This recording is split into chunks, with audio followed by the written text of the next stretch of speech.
So I can find items of that, and I can filter it by the side. Now, one thing I didn't mention, but on each of these filters, you'll see is and is not. So basically, if I select everything, say, except for, I don't know, let's say here, I could select it. There we go. So right now, if I leave it at is an angle, is a beam, a bent plate, or I can do the reverse. That's all it is. Okay, next, I guess it's fairly straightforward, is status information. Now, status, if I edit a beam very quickly, so everybody's familiar with the status of a member, these items here. Well, you'll notice that's what this is referring to. So any statuses that you might be using, you should be able to filter it that way. So whether it's an existing member, again under the general status information, whether it's existing, whether the member category being used. So now in this case, for this job, just to show you,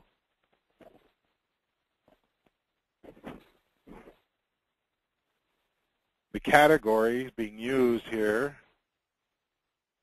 okay, that's the one that will show up. So if you're using paint for your category, so that's what would show up here.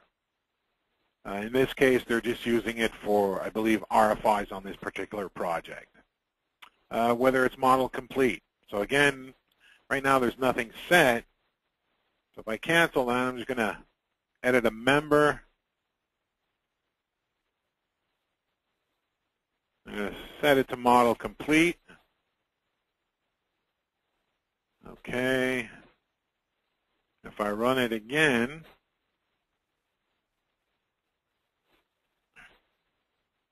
and so now you can see that date appears there. Hold information, so basically whether it's on hold and what is the hold date. Approval status, whether it was submitted for approval, the date it was received, so I can look for a member, any member that was received on March 1st. So I found this member that was received from approval on March 1st.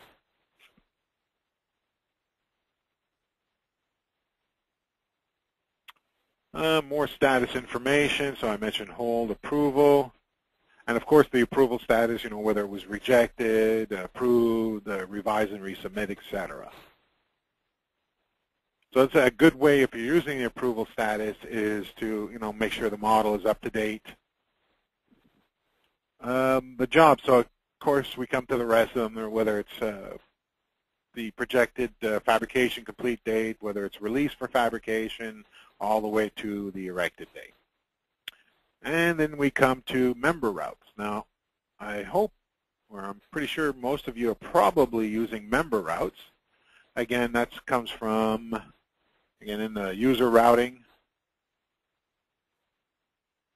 So if you have those set up, that's what it will list. It won't list the title that you're using. It'll just use the routing's numbers.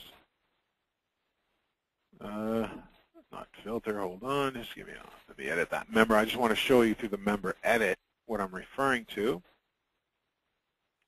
So it's these last 4 items.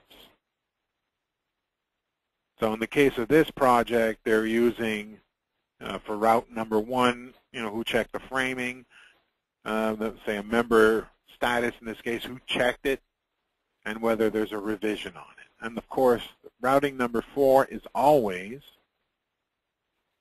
your remarks column.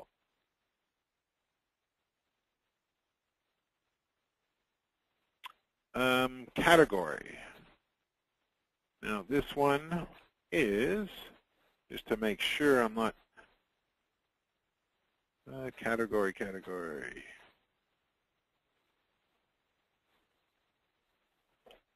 Oh, I keep choosing the material. Sorry about that. Because right now these filters, as far as status and categories and routings, they look at the member only. member category answered. I thought that was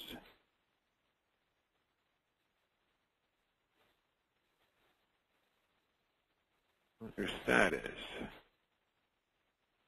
Okay, now just to mention, there is, I'm just going to go back a little bit. Actually, you know what, let me just open a custom property of just a member real quick, just to show you.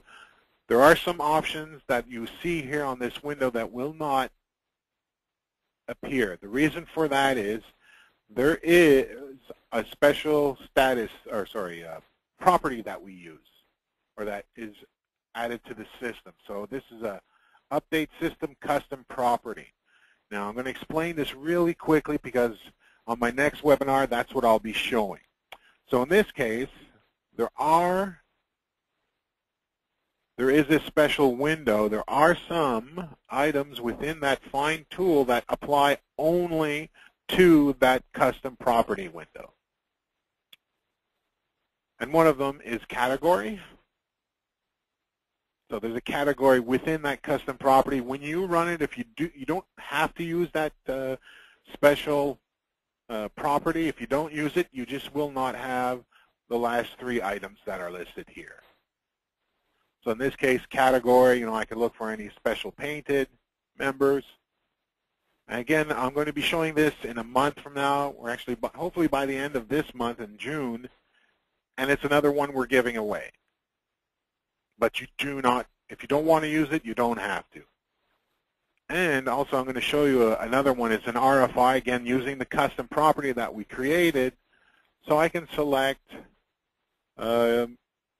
any member that has RFI 003 added to it.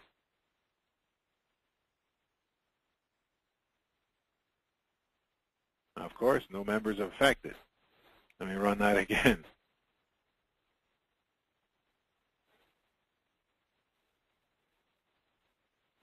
RFI, let's see, maybe, is that the one I selected? I'm pretty sure that was it. Submitted. Let's try RFI 005. There we go. So these members have that RFI applied to it.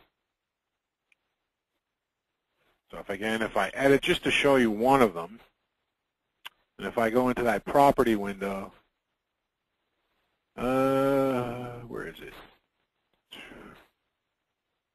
There we go. So you see the question, those are the RFIs applied to it.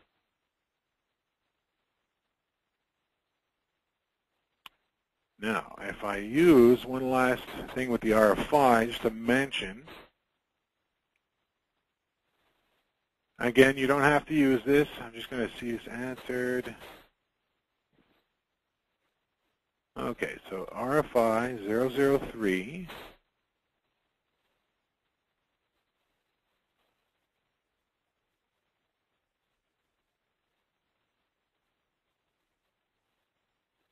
Okay, so that's what it was answered. So these have been answered from request for information number 3. And lastly, whether it was not answered.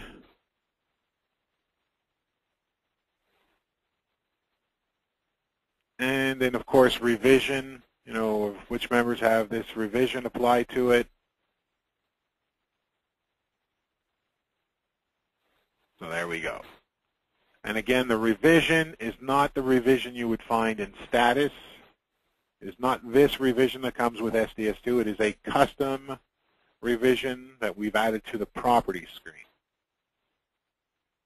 Okay, it's under here. Again, don't worry, you don't have to use this property to get the Find tool to work. You just won't have access to it.